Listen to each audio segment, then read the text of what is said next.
ত্যাগের মহিমায় উদযাপিত হচ্ছে পবিত্র ঈদ উল আজহা। ঈদ জামাতের দেশ ও জাতির কল্যাণ আর মুসলিম উম্মার শান্তি কামনা। সুবিধাবঞ্চিতদের সঙ্গে ঈদের আনন্দ ভাগাভাগি করার আহ্বান রাষ্ট্রপতির। প্রধানমন্ত্রীর সঙ্গে আওয়ামী লীগ নেতাকর্মীদের ঈদ শুভেচ্ছা বিনিময়। সেন্ট মার্টিন নিয়ে গুজব ছড়াচ্ছে না বিএনপি। চলমান বিভিন্ন ঘটনায় উদ্বিগ্ন বললেন মির্জা ফখরুল। মিয়ানমার ইস্যুতে নতজানু পররাষ্ট্রনীতির অভিযোগ মির্জা আব্বাসের। পশু কোরবানির পর রাজধানীতে চলছে বর্জ্য অপসারণ। ঢাকায় গরুর চামড়া বিক্রি হচ্ছে গড়ে 800 টাকা দরে। দাম নিয়ে হতাশা কাটছিল।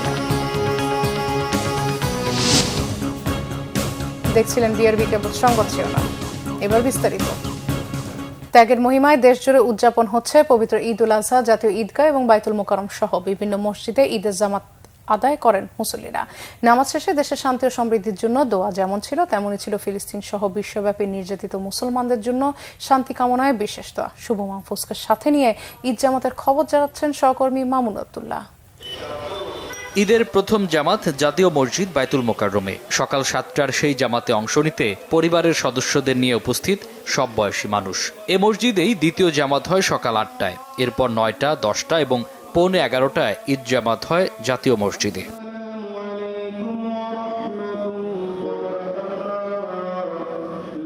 নামাজ শেষে করা হয় দোয়া। দেশ জাতির সমৃদ্ধি ও বিশ্ব মুসলিমের শান্তি কল্যাণের পাশাপাশি বিদ্বেষমুক্ত সমাজ গঠনের প্রত্যাশা সবার। আমাদের মধ্যে ঐক্য, সম্প্রীতি, ভ্রাতৃত্ব ঐক্য বজায় থাকুক। ফিলিস্তিনের বাচ্চাদেরকে ভালো রাখে আল্লাহ। ফিলিস্তিনের বাচ্চারা এখন যুদ্ধ করতেছে। দেশ ও জাতির জন্য, সকল মুসলমানের জন্য, নিজের আত্মীয় স্বজনের জন্য দোয়া করেছি। এদিকে সকাল 7:30টায় জাতীয় ঈদগাহে অনুষ্ঠিত হয়েছে ঈদের প্রধান জামাত। রাষ্ট্রপতি মোহাম্মদ শাহাবুদ্দিন ও প্রধান বিচারপতি ওবায়দুল হাসান সহ এতে অংশ নেন মন্ত্রিসভার সদস্য, সংসদ সদস্য, রাজনীতিবিদ, কূটনীতিক সহ সব শ্রেণী পেশার মানুষ।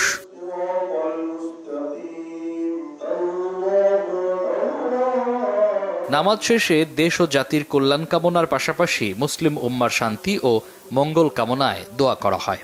হযরত ইব্রাহিম আলাইহিস সালাম নিজের সন্তানকে আল্লাহর হুকুমে কোরবানি করতে গেছেন। সে আপত্তি করে নাই, অজুহাত দেখে না যে আল্লাহ আমার একটা সন্তান, তুমি আমার ক্ষমা করো। আল্লাহর হুকুমকে সে প্রাধান্য দিচ্ছে। তা আমাদের জীবনেও প্রত্যেক ক্ষেত্রে আল্লাহর হুকুমকে প্রাধান্য দিতে হবে। আমাদের মাঝ থেকে হিংসা, বিদ্বেষ, হানাহারি সব দূর হোক। নিজের পশুর থেকে কোরবানির মাধ্যমে নিজেকে পিউরিফাই করা। আল্লাহ রক্তও চানা, মাংসও চানা, আল্লাহ খোদাবিতি। বাবার সাথে এসেছি, মার সাথে এসেছি, দাদুর সাথে এসেছি ঈদের নামাজ পড়তে। ত্যাগটা শুধু কোরবানি না, এটা আমাদের ভিতরে যে অহংকার, ভিতরে যে খারাপ কাজগুলোকে সেগুলো ত্যাগ করতে হবে। ঈদ মোবারক সবাইকে। কোরবানি ঈদে রোজার ঈদের থেকে মানুষ কম হয়, তাই জন্য একটু কমফোর্টেবল ছিল। ঈদের জামাতকে কেন্দ্র করে পর্যাপ্ত নিরাপত্তার ব্যবস্থা ছিল জাতীয় ঈদগাহ ময়দানে। একটি বছর পরে আবারও ত্যাগের মহিমায় উদ্ভাসিত মুসলিম উম্মা। তাই তো ঈদের নামাজ শেষে মহান রবের সন্তুষ্টি লাভের আশায় কোরবানির শিক্ষা নিয়ে ফিরছেন তারা। সমাজে বৈষম্য দূর করে পবিত্র ঈদুল আজহা বয়ে আনবে অনাবিল শান্তি, এমনটাই প্রত্যাশা তাদের। মামুন আব্দুল্লাহ, বাংলা ভিশন, ঢাকা। রাজধানীর বাইরে দেশ জুড়েই চলছে পবিত্র ঈদ উল আজহা উদযাপন। কয়েক জায়গায় বৃষ্টি উপেক্ষা করে ঈদের নামাজ আদায় করেন ধর্মপ্রাণ মুসল্লিরা। প্রতিনিধিদের পাঠানো তথ্য ছবিতে ডেস্ক রিপোর্ট। কিশোরগঞ্জের ঐতিহাসিক শোলাকিয়া ঈদগাহ ময়দানে ঈদের জামাত শুরু হয় সকাল 9টায়। ইমামতি করেন শহরের মার্কাজ মসজিদের ইমাম মাওলানা হিফজুর রহমান। বৃহত্তম ঈদ জামাতে একসাথে নামাজ আদায় করেন দেশ বিদেশের অসংখ্য মুসল্লি। নেওয়া হয় কঠোর নিরাপত্তা। দেশের আরেকটি বড় জামাত অনুষ্ঠিত হয় দিনাজপুরের গোরে শহীদ ঈদগাহ ময়দানে। জামাতে অংশ নেন লাখো মুসল্লি। বিচারপতি এম এনায়েতুর রহিম ও জাতীয় সংসদের হুইপ ইকবালুর রহিম এখানে নামাজ আদায় করেন। সকাল 7:30টায় চট্টগ্রাম নগরীর জমিয়াতুল ফালাহ জাতীয় মসজিদে হয় ঈদের প্রধান জামাত। এছাড়া নগরীর 41টি ওয়ার্ডে একটি করে প্রধান জামাতের পাশাপাশি চট্টগ্রাম সিটি কর্পোরেশনের তত্ত্বাবধানে নগরীতে আরও 8টি বড় ঈদের জামাত অনুষ্ঠিত হয়। ময়মনসিংহে 157টি মসজিদ সহ 2500 মাঠে ঈদের জামাত অনুষ্ঠিত হয়। প্রধান জামাত হয় নগরীর আঞ্জুমান ঈদগাহ ময়দানে। এতে ইমামতি করেন মাওলানা আব্দুল্লাহ আল মামুন। রাজশাহীতে হযরত শাহ মখদুম কেন্দ্রীয় ঈদগাহে প্রধান জামাতে ইমামতি করেন মুফতি মাওলানা ইয়াকুব আলী। মহানগরীর কাদিরগঞ্জে হাজী লাল মোহাম্মদ ঈদগাহ ময়দানে নামাজ আদায় করেন সিটি কর্পোরেশনের mayor H M Khairuzzaman Liton. ভারী বৃষ্টি মাথায় নিয়ে সিলেট শাহী ঈদগাহে জামাত অনুষ্ঠিত হয়। বৈরী আবহাওয়ায় মুসল্লির সংখ্যা ছিল অনেক কম। সিটি মেয়র আনোয়ারুজ্জামান চৌধুরী এখানে নামাজ আদায় করেন। বরিশাল নগরীর বান্দ রোডের হেমায়েতুদ্দিন কেন্দ্রীয় ঈদগাহ ময়দানে অন্যান্যদের সাথে নামাজ আদায় করেন পানি সম্পদ প্রতিমন্ত্রী অবসরপ্রাপ্ত কর্নেল জাহিদ ফারুক শামীম ও বরিশাল সিটি কর্পোরেশনের মেয়র আবুল খায়ের আবদুল্লাহ। বিশ্ব ঐতিহ্য ৬০ গম্বুজ মসজিদ হয় বাগেরহাটের প্রধান জামাত। ৩টি জামাত হয় এই মসজিদে। ব্রাহ্মণবাড়িয়ায় জেলা ঈদগাহ ময়দানে ঈদের জামাতে অংশ নেন গৃহায়ন ও গণপূর্ত মন্ত্রী আম উবায়দুল মুক্তাদির চৌধুরী। গোপালগঞ্জে ব্যতিক্রমী নকশা ও আধুনিক স্থাপত্য শৈলীতে নির্মিত কেন্দ্রীয় পৌর ঈদগাহ ময়দানে হয় ঈদের প্রধান জামাত। কুমিল্লা কেন্দ্রীয় ঈদগাহ ময়দানে জামাতে অংশ নেন সংসদ সদস্য আকাম বাহাউদ্দিন বাহার। সাতক্ষীরায় কেন্দ্রীয় ঈদগাহে নামাজে মুসলিম উম্মাহ শান্তি কামনায় মোনাজাত করা হয়। রাঙামাটিতে তবলছড়ি কেন্দ্রীয় ঈদগাহ মাঠে সকাল 7:30টায় হয় ঈদের প্রধান জামাত। Bangla Vision news desk.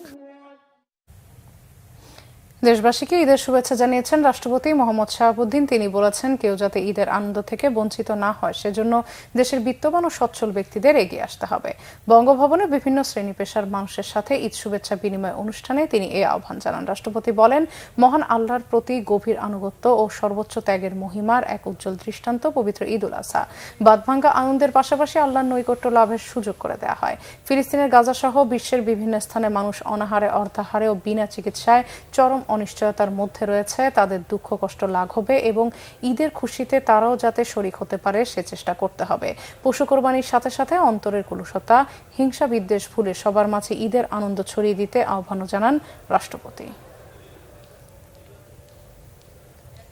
কেউ যাতে ঈদের আনন্দ থেকে বঞ্চিত না হয় সেই লক্ষ্যে সমাজের দারিদ্র্য পীড়িত ও সুবিধা বঞ্চিত মানুষদের সাথে ঈদের আনন্দ ভাগাভাগি করতে এবং তাদের পাশে দাঁড়াতে আমি দেশের বিত্তবান ও সচ্ছল ব্যক্তিবর্গকে এগিয়ে আসার আহ্বান জানাচ্ছি।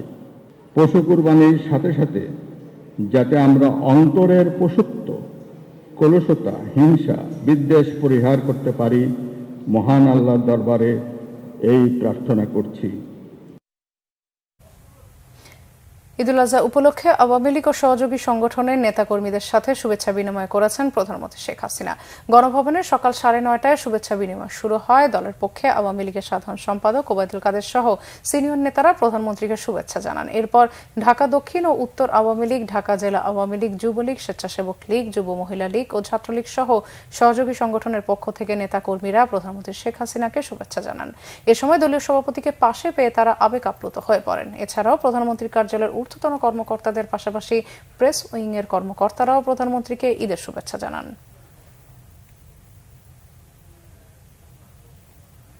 প্রধানমন্ত্রী শেখ হাসিনার পক্ষ থেকে ঈদ উল আজহা উপলক্ষে যুদ্ধাহত মুক্তিযোদ্ধা, শহীদ মুক্তিযোদ্ধাদের পরিবারের সদস্যদের মধ্যে ফলমূল এবং মিষ্টান্ন হস্তান্তর করা হয়েছে। সকালে কলেজ গেটে যুদ্ধাহত মুক্তিযোদ্ধা পুনর্বাসন কেন্দ্রে প্রধানমন্ত্রীর পক্ষে তার সহকারী প্রেস সচিব ABM সরওয়ার আলম সরকার এসব উপহার হস্তান্তর করেন। প্রধানমন্ত্রীর প্রতি কৃতজ্ঞতা প্রকাশ করেন যুদ্ধাহত মুক্তিযোদ্ধারা এবং তার দূরদর্শী ও বলিষ্ঠ নেতৃত্বের ভূয়সী প্রশংসা করেন। দেশে গণতন্ত্র ও আইনের শাসন প্রতিষ্ঠার পাশাপাশি মুক্তিযোদ্ধাদের সঠিক সম্মান দিয়ে প্রধানমন্ত্রী, এমনকি শেখ হাসিনা সরকারের আমলে সবচেয়ে সন্তুষ্ট আছেন বলে তারা মনে করেন। কোরবানির তাৎপর্য মর্মার্থ অনুধাবন করে সমাজের শান্তি ও কল্যাণের পথ রচনার আহ্বান জানিয়েছেন আওয়ামী লীগ সাধারণ সম্পাদক ওবায়দুল কাদের। ঈদ উল আজহা উপলক্ষে এক ভিডিও বার্তায় তিনি এই আহ্বান জানান। আমাদেরকে কোরবানির তাৎপর্য এবং মর্মার্থ অনুধাবন করে সমাজে শান্তি ও কল্যাণের পথ রচনা করতে হবে। আর এজন্য সকলকে সংযম ও ত্যাগের মানসিকতায় উজ্জীবিত হওয়ার কোনো বিকল্প নেই। দলমত নির্বিশেষে সকলকে একটি অসাম্প্রদায়িক সমৃদ্ধ বাংলাদেশ বিনির্মাণে কর্ম, চিন্তায়, ত্যাগ, আনুগত্য এবং সততা চর্চায় নিবেদিত হওয়ার আহ্বান জানাই। সেন্ট মার্টিন নিয়ে বিএনপি গুজব ছড়াচ্ছে না, চলমান বিভিন্ন ঘটনায় জনগণের সাথে তারও উদ্বিগ্ন বলেছেন দলটির মহাসচিব মির্জা ফখরুল ইসলাম আলমগীর। ঠাকুরগাঁও বড় মাঠে ঈদের নামাজ আদায় শেষে নিজ বাসভবনে সাংবাদিকদের সাথে কথা বলেন মির্জা ফখরুল ইসলাম আলমগীর। এ সময় তিনি আরও বলেন, সরকার এখনো বুঝতে পারছে না জনসাধারণ তাদেরকে ঘৃণা ও অবিশ্বাস করে। গুজব ছড়ানো নিয়ে ওবায়দুল কাদেরের বক্তব্যের জবাব দেন বিএনপি মহাসচিব, বলেন নির্বাচন পরিচালনার ব্যর্থতায় দেশ ও জনসাধারণের ঘাড়ের উপর আবার আওয়ামী দুঃশাসন চেপে বসেছে। সরকারকে অবিলম্বে পদত্যাগ করে নির্দলীয় নিরপেক্ষ সরকারের অধীনে নির্বাচনের দাবি জানান মির্জা ফখরুল।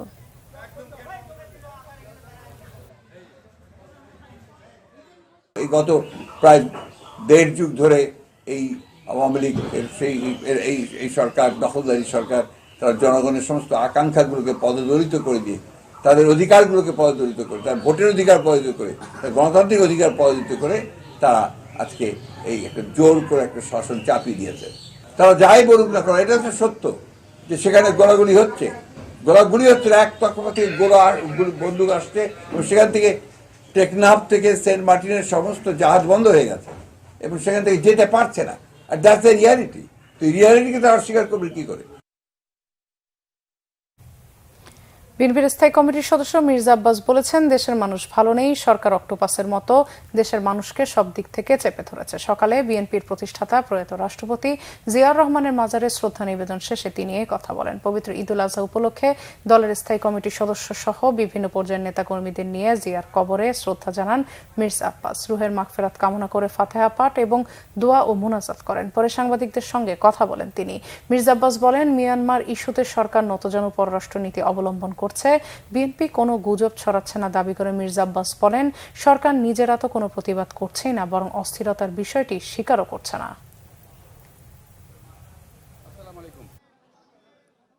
বাংলাদেশের জনগণের যে আজকে কষ্ট অবৈধ সরকারের জন্য, জনগণের যে আজকে কষ্ট এটা একটা অনৈতিক বিনা ভোটের সরকারের জন্য। যদি ভোটের নির্বাচিত সরকার হতো তাহলে বাংলাদেশের জনগণের কষ্ট থাকতো না। দেশের মানুষ আজকে চারিদিক থেকে অক্টোপাসের মতো বন্দি অবস্থায় আছে। কি রাজনৈতিক, কি অর্থনৈতিক, কি সামাজিক, কি ভৌগোলিক। সেন্ট মার্টিন একটা দ্বীপ নিয়ে, যে দ্বীপ একেবারেই বাংলাদেশের অভ্যন্তরে, সেই দ্বীপে আজকে খাদ্য সংকট পড়েছে। তো এই অবস্থা থেকে উত্তরণের জন্য সমস্ত দেশবাসীকে আজকে এই দিনে, এই কোরবানির দিনে সমস্ত ভয় ভীতিকে কোরবানি দিয়ে এই সরকারকে অবশ্যই মোকাবেলা করার মতো তৌফিক আল্লাহ তাআলা দিন। ঈদের দিন সকাল থেকে দুপুর পর্যন্ত খাওয়া দাওয়া নিয়ে ব্যস্ত থাকলেও দুপুর গড়িয়ে বিকেল হতেই পরিবার পরিজন নিয়ে রাজধানীবাসী ভিড় করেন বিনোদন কেন্দ্রগুলোতে।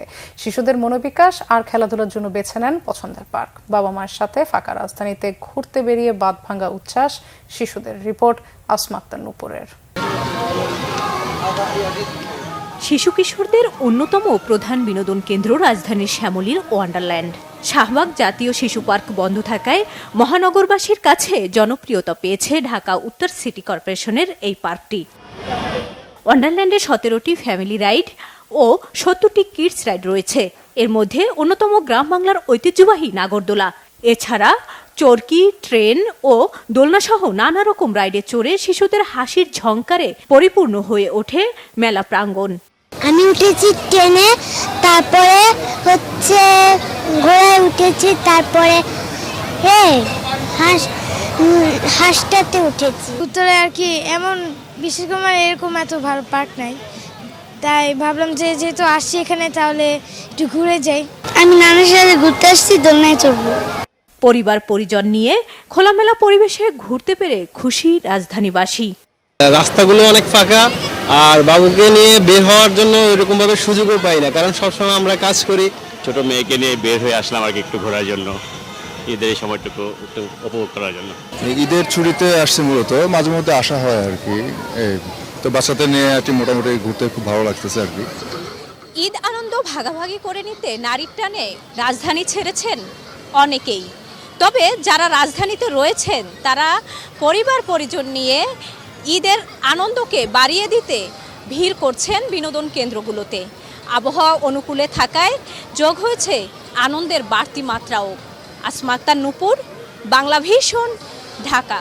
পশু কোরবানির পর রাজধানীতে চলছে বর্জ্য অপসারণের কাজ। ঢাকা দক্ষিণের মেয়র ব্যারিস্টার ফজলে নূর তাপস 24 ঘন্টার মধ্যে ঢাকাবাসীকে পরিচ্ছন্ন নগর উপহার দেওয়ার ঘোষণা দিয়েছেন। আর উত্তরের মেয়র আতিকুল ইসলাম রাত 8টার মধ্যে বর্জ্য অপসারণের আশ্বাস দিয়েছেন। দুই মেয়রের নির্দেশনায় প্রতিটি এলাকায় ওয়ার্ড কাউন্সিলরদের তত্ত্বাবধানে চলছে নগর পরিচ্ছন্নতা কার্যক্রম। বিস্তারিত সৈকত সাদিকের প্রতিবেদনে। রাজধানীতে পশু কুরবানির বর্জ্য অপসারণে দিনভর ব্যস্ত সময় পার করেন দুই সিটি কর্পোরেশনের পরিচ্ছন্ন কর্মীরা। ঈদের দিন সকাল থেকে পশুর ময়লা আবর্জনা সরিয়ে নিতে মাঠে নামেন তারা। ঢাকা উত্তর সিটি কর্পোরেশনের মেয়র আতিকুল ইসলাম দুপুর থেকে রাজধানীর বিভিন্ন ওয়ার্ডে বর্জ্য অপসারণ কার্যক্রম পরিদর্শন করেন। মিরপুরে এই কার্যক্রম উদ্বোধন করে তিনি জানান, 10,000 পরিচ্ছন্নতা কর্মী নগর পরিষ্কারে মাঠে রয়েছে। 6 ঘন্টার মধ্যে সকল বর্জ্য অপসারণ করা হবে। আমাদের ঢাকা উত্তরে প্রায় 13 লক্ষ পশু কোরবানি দেওয়া হবে। 13 লক্ষ পশু কোরবানি দেওয়ার জন্য এবং এটিকে পরিষ্কার করা এটি অত্যন্ত একটি কঠিন কাজ। আজকে এই 2টার থেকে আমাদের বর্জ্য পরিষ্কার শুরু করলাম। রাত্র 8টার ভিতরে সকল এলাকায় অলিতে গলিতে সকল ধরনের বর্জ্য আমরা পরিষ্কার করে ফেলবো ইনশাআল্লাহ। বর্জ্য ব্যবস্থাপনার সার্বিক বিষয় জানতে দুপুরে ঢাকা দক্ষিণ সিটি কর্পোরেশনের কেন্দ্রীয় নিয়ন্ত্রণ কক্ষে ভার্চুয়ালি যুক্ত হন মেয়র ব্যারিস্টার শেখ ফজলে নূর তাপস। গতবারের চেয়ে সক্ষমতা বেড়েছে জানিয়ে মেয়র বলেন, 24 ঘন্টার মধ্যে দক্ষিণ সিটি কর্পোরেশন পরিষ্কার করা হবে। ঢাকাবাসী যেটা প্রত্যাশা যে 24 ঘন্টার মধ্যেই যাতে অপসারণ হয়, পরিষ্কার হয় ঢাকা শহর, সেই লক্ষ্যমাত্রা আমরা গত বছর অত্যন্ত সফলতার সাথে আমরা সম্পন্ন করেছি এবং এটা শুধু ঢাকাবাসী না, সারা বাংলাদেশের মানুষ এটা অবলোকন করেছে এবং সমাদৃত করেছে। আমাদের এবারের প্রস্তুতি আরো ভালো। 24 ঘন্টা অনেক আগেই ইনশাআল্লাহ আমরা ঢাকা শহরকে পরিষ্কার পরিচ্ছন্ন করে ফেলতে পারবো। মেয়রের নির্দেশনা অনুযায়ী নির্ধারিত সময়ের আগেই মহল্লার বর্জ্য অপসারণ করা হবে বলে জানিয়েছেন দক্ষিণ সিটি কর্পোরেশনের মেয়ররা। আমাদের পরিচ্ছন্ন কর্মীরা সকাল থেকেই আমরা রাস্তায় নেমে পড়েছে, সাথে আমরাও আছি। আমাদের সিটি কর্পোরেশনের কর্মচারী কর্মকর্তারাও রয়েছে। আমরা সার্বক্ষণিক মনিটরিং করছি। 12 ঘন্টার মধ্যে ময়লা শেষ করতে হবে। আমরা মেয়র সাহেবকে বলেছি 12 ঘন্টা নয়, আমরা সন্ধ্যার আগেই আমরা ময়লা পরিষ্কার করতে পারবো ইনশাআল্লাহ। এদিকে সকাল 10টা থেকে দক্ষিণ সিটি কর্পোরেশনের 5 নম্বর ওয়ার্ডের কাউন্সিলর চিত্তরঞ্জন দাস বর্জ্য অপসারণ কার্যক্রম শুরু করেন। তিনি জানান, প্রতিষ্ঠানের 160 জন পরিচ্ছন্নতা কর্মী ও 40 জন কর্মকর্তার যৌথ অংশগ্রহণে বিশেষ এই অভিযান পরিচালনা করা হয়। নির্ধারিত সময়ের আগেই বর্জ্য অপসারণ করা হবে বলেও তিনি জানান। সৈকত সাদিক, বাংলা ভিশন, ঢাকা। এবারে ঈদুল আজহা সিলেটবাসীর জন্য অনেকটাই বিষাদের। ভারী বৃষ্টি আর উজানের ঢলে সিলেট নগরী ও আশপাশের অন্তত 5টি উপজেলা প্লাবিত হয়ে 2 লক্ষাধিক মানুষ পানিবন্দী। অনেকে পানি ডিঙ্গিয়ে ঈদগাহ আর মসজিদে নামাজ আদায় করতে পারলেও বেশিরভাগ মানুষ নামাজে যোগ দিতে পারেননি। সিলেট থেকে দীপু সিদ্দিকীর রিপোর্টে বিস্তারিত। সিলেটের পানিবন্দী মানুষের কাছে আনন্দের বদলে বিষাদের রূপ নিয়েছে এবারের ঈদ। সোমবার ভোর 4টা থেকে ভারী বর্ষণ শুরু হয় সিলেটে। অতিবৃষ্টিতে তলিয়ে গেছে সিলেট নগরীর বিমানবন্দর রোড। এছাড়া পায়রা, বাগবাড়ি, যতরপুর উপশহর, মেন্দিবাগ, হাউজিং এস্টেট ও শামীমাবাদ সহ নগরীর নদী তীরবর্তী অন্তত 10টি ওয়ার্ডের অনেক সড়কে হাঁটু পরিমাণ পানি। চরম ভোগান্তিতে জলাবদ্ধ এলাকার লোকজন। অনেকেই ঈদের জামাতে যেতে পারেননি। সকাল উঠে আমি দেখি আমার ফুল রাস্তাঘাট ভরে গেছে, এমনকি আমার নিচের একতলা বাসা ফুল ডুবে গেছে। রাতটা কি সকাল পর্যন্ত বৃষ্টি হওয়ার কারণে, প্রচুর জলাবদ্ধতার কারণে আমরা ঈদগাহ গিয়ে জামাতটা পড়তে পারছি না। অনেক মানুষের ঘরে পানি, মানুষে রান্না বান্না করতে পারতেছে না, ঈদের কোনো উৎসব হইতেছে না। সীমান্তবর্তী গোয়াইনঘাট, জৈন্তাপুর ও কোম্পানিগঞ্জ সহ বেশ কয়েকটি উপজেলার সড়কগুলো তলিয়ে যাওয়ায় জেলা সদর ও উপজেলা সদরের সাথে যোগাযোগ রয়েছে বিচ্ছিন্ন। আমাদের সিটি কর্পোরেশন পক্ষ থেকে আমাদের এলাকায় আমাদের সমস্ত প্রস্তুতি আছে, আমাদের টিম কাজ করছে। এখন কিন্তু আমি আমাদের যারা পরিচ্ছন্নতা কর্মী সারা রাত তারা কাজ করেছে। 24 ঘন্টায় সিলেটে 173.6 মিলিমিটার বৃষ্টি হয়েছে। উজানের ঢলে সিলেটের সুরমা, কুশিয়ারা ও সারি নদীর পানি 3টি পয়েন্টে বিপদসীমার উপর দিয়ে বইছে। Bangla Vision news desk. সংবাদ শেষ করব বিআরবি কেবল শিরোনামগুলো আরেকবার জানিয়ে। ত্যাগের মহিমায় উদযাপন হচ্ছে পবিত্র ঈদুল আজহা। ঈদ জামাতে দেশ ও জাতির কল্যাণ আর মুসলিম উম্মার শান্তি কামনা। সুবিধা বঞ্চিতদের সঙ্গে ঈদের আনন্দ ভাগাভাগি করার আহ্বান রাষ্ট্রপতির। প্রধানমন্ত্রীর সঙ্গে আওয়ামী লীগ নেতাকর্মীদের ঈদ শুভেচ্ছা বিনিময়। সেন্ট মার্টিন নিয়ে গুজব ছড়াচ্ছে না বিএনপি, চলমান বিভিন্ন ঘটনায় উদ্বিগ্ন বললেন মির্জা ফখরুল। মিয়ানমার ইস্যুতে নতজানু পররাষ্ট্রনীতির অভিযোগ মির্জা আব্বাসের। পশু কোরবানির পর রাজধানীতে চলছে বর্জ্য অপসারণ। ঢাকায় গরুর চামড়া বিক্রি হচ্ছে গড়ে 800 টাকা দরে, দাম নিয়ে হতাশা কাটছিয়া। এই ছিল এখনকার মতো পরের সংবাদ রাত 10:30টায় দেখা আমন্ত্রণ রইল। এছাড়া বাংলাদেশের সংবাদ ও সংবাদ সংশ্লিষ্ট অনুষ্ঠান দেখতে ভিজিট করুন www.bvnews24.com ও facebook.com/banglavisionnews এবং সাবস্ক্রাইব করুন youtube.com/banglavisionnews। ধন্যবাদ সবাইকে।